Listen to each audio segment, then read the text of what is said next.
여러분 반갑습니다. 사회복사의 평생교육을 책임지는 정우스쿨의 박정훈입니다. 자, 질문을 주셨어요.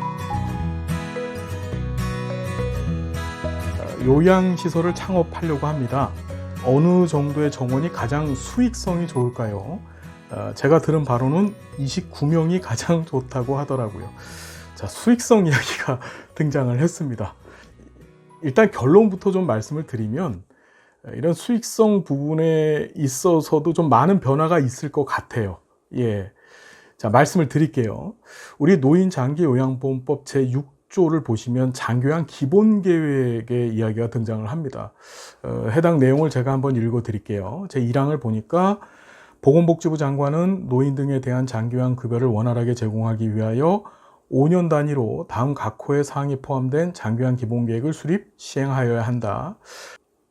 그 호의 내용들이 연도별 장교양 급여 대상 인원 및 재원 조달 계획, 연도별 장교양 기관 및 장기요양 전문 인력 관리 방안, 장교양 요원의 처우에 관한 사항, 그 밖에 노인 등의 장기 요양에 관한 사항으로서 대통령령으로 정하는 사항. 자, 이 항을 봤더니 지방자치단체 장은 제1항에 따른 장교양 기본계획에 따라 세부 시행을 수립 시행하여야 한다라고 정하고 있습니다. 여러분, 장교양보험제도는요, 어떤 그때마다의 어떤 이슈에 의해서 이렇게 제도가 운영되는 것이 아니라 철저하게 이 5년짜리 이 기본 계획에 근거해서 진행이 되어집니다. 이미 2013년 1월 1일부터 2017년 12월 31일 사이에 제1차 장교양 기본 계획이 수립되어져서 시행이 되어졌고요. 현재는 2018년 1월 1일부터 2022년 12월 31일까지 제2차 장교양 기본계획이 수립돼서 시행되어질 예정에 있어요. 현재 그러니까 시행되고 있죠.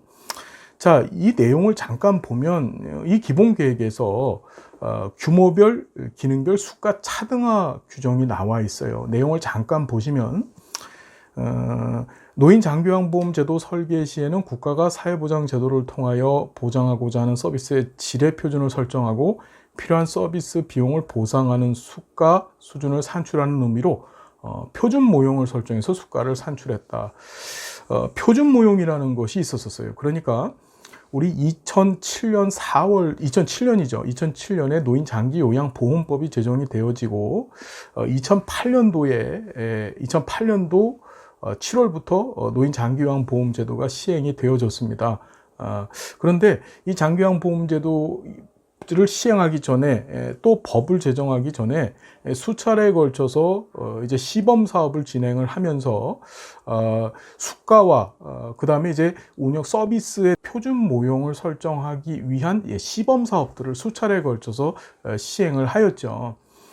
그때 이제 표준 모형으로 설계되어졌던 것이 이제 요양시설 같은 경우에는 이제 70인 정원이었었어요. 그래서 그 내용을 잠깐 보시면 표준 모형이 당초 취지대로라면 70인 정도의 대규모 시설의 서비스의 질이 우수하고 또 수익 구조가 양호한 결과를 가져와야 하는데 재밌는 게 현실에서는 서비스의 질이 가장 나쁜 우리 이 제2차 장기요양 기본 계획에서는 30인 미만 소규모 시설을 이제 서비스의 질이 가장 나쁘다라고 그렇게 정하고 있습니다.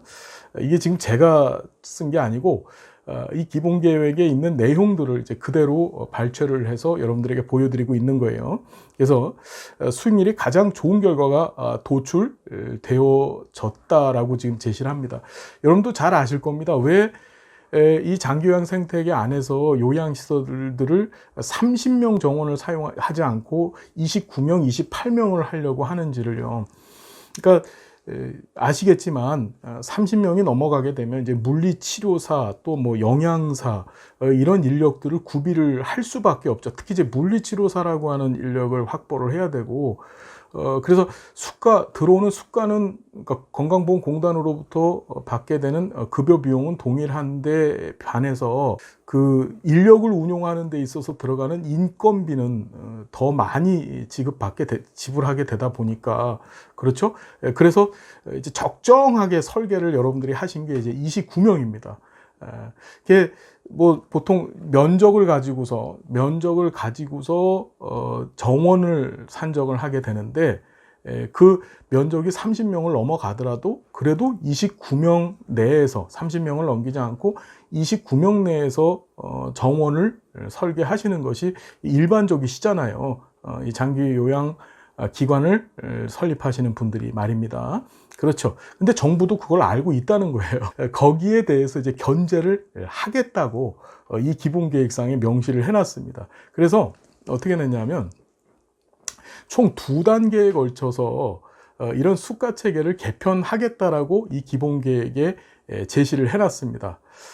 이제 1단계는 뭐냐면 규모별 수가 인상 차등하라고 했는데 경영수지상 규모별로 왜곡되어 있는 현 실태를 개선할 수 있도록 노인요양시설을 10인 이상 30인 미만, 30인 이상 50인 미만, 50인 이상으로 구분하여서 수가를 차등화하겠다. 차등화 방법은 여러 가지가 있을 수 있지만 수가 인상의 폭을 규모별로 다르게 하여 소규모 시설의 경우 수가 인상 폭을 대규모 시설에 자해 명시를 했죠. 절반 수준으로 조정하는 등의 방안을 채택하는 것이 가장 현실적이다라고 일종의 대안을 이 기본계획상에 제시를 해놨습니다. 이게 참 재미있는데 이제 50명 이상을 이제 적정한 규모로 보고 50명 미만에 대해서는 어떻게 이 대규모 시설, 그러니까 대규모 시설이 50 이상을 본 거예요.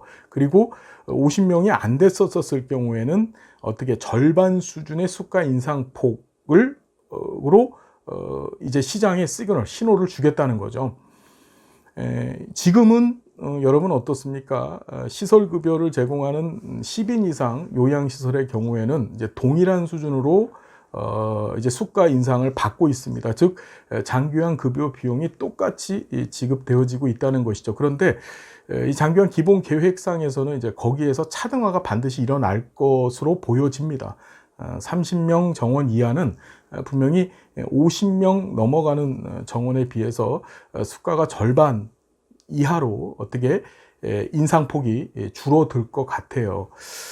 이런 일을 우리가 경험을 이미 했죠. 이미 여러분 잘 아시는 것처럼 노인 장기요양 보험제도가 처음에 시행되어졌었을 때 노인 요양 공동생활 가정과 그리고 노인 요양 시설의 수가는 원래 동일했었습니다. 그러다가 한 2년 정도 지나서 이제 노인 요양 공동생활 가정의 수가를 이제 그 수가 인상에 있어서 노인 요양 공동생활 가정의 수가를 인상해주지 않거나 또는 인상폭도 굉장히 요양시설에 비해서 작게 만드는 바람에 이런 것들이 이제 수년째 이어져 오는 바람에 지금은 어떻습니까?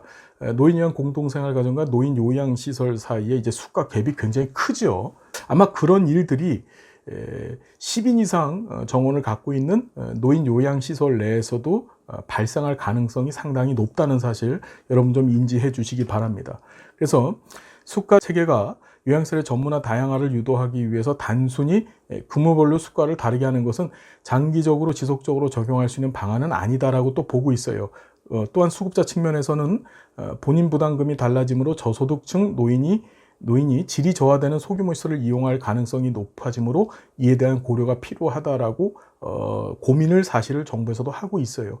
무슨 소리냐면 수가가 많이 인상하게 되면 거기에 따라서 수급자 본인이 지불하게 되는 본인 부담금도 같이 증가를 하게 되겠죠. 그러면 본인 부담금을 많이 지불할 수 있는 능력이 덜 되시는 분들은 어떻게 이제 작은 소규모 시설, 앞에서도 말씀드렸지만은 30인 미만 시설의 서비스를 굉장히 열악하다라고 정부는 그렇게 인지를 하고 있거든요.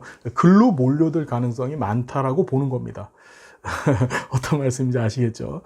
자, 이 과정이 끝나면 이제 두 번째 단계로 이제 기능별 수가 다양화를 계획하고 있는데요.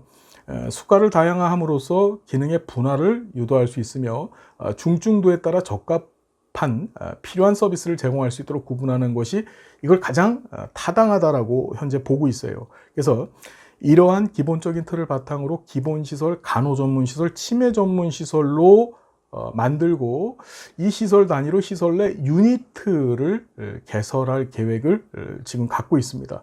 그래서 우리 그림을 잠깐 보시면 기본시설은 뭐 현재 요양시설들을 얘기하는 거죠. 일당 정액 수가를 제도를 그대로 유지하는 거고요. 간호 전문 시설 같은 경우, 그 다음에 치매 전문 시설은 이런 수가에다가 이제 바뀌어지는 시스템 안에서는 기본 일당 정액 수가에 전문 서비스 수가를 추가로 해서 기본 시설보다 더 이제 수가 인상률을 높여주겠다는 것이 이제 정부 계획이죠. 같은 인력을 사용하면서 같은 공간을 사용하면서 더 많은 의료 비용을 받기 위해서는 결국은 기관들이 어떻게 이런 간호 전문 시설이나 또는 치매 전문 시설 설립을 위해서 투자를 더 많이 할 수밖에 없는 그런 환경적 조건이 만들어질 수밖에 없을 것 같습니다. 구조가.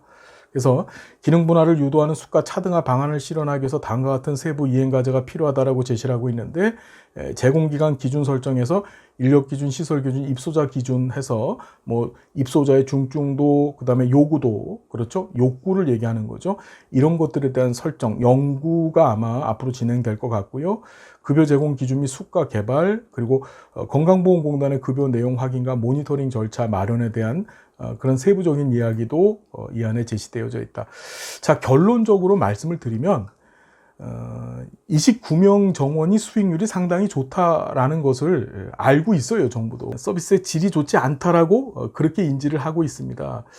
그래서 수가 차등화 방안을 통해서 아마 이런 부분에 대한 개선이 이루어질 것 같아요. 어떤 수익성적인 측면을 떠나서 사업의 목적, 그렇죠. 내가 공익적인 측면, 어르신들, 노인들을 잘 보살피고 사회에 공헌한다라고 하는 측면에서 접근을 하신다면 모를까, 이렇게 소규모, 적은 규모로 운영하시는 것이 그다지 큰 수익률을 보장하는 데는 앞으로 큰 의미가 없을 것 같다라고 감히 말씀을 드릴 수 있을 것 같습니다.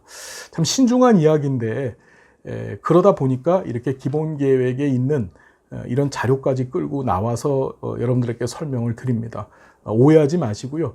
다시 말씀드리지만 최종적인 의사결정은 여러분들 스스로가 하는 겁니다. 예, 멋진 꿈을 가지시고 이 나라 복지 발전을 위해서 최선을 다해 주셨으면 좋겠습니다. 자, 답변이 되셨는지 모르겠습니다. 혹이나 더 추가로 질문하실 게 있으시면요, 언제든지 또 질문해 주시고 저는 또 성실하게 답변 드리겠습니다.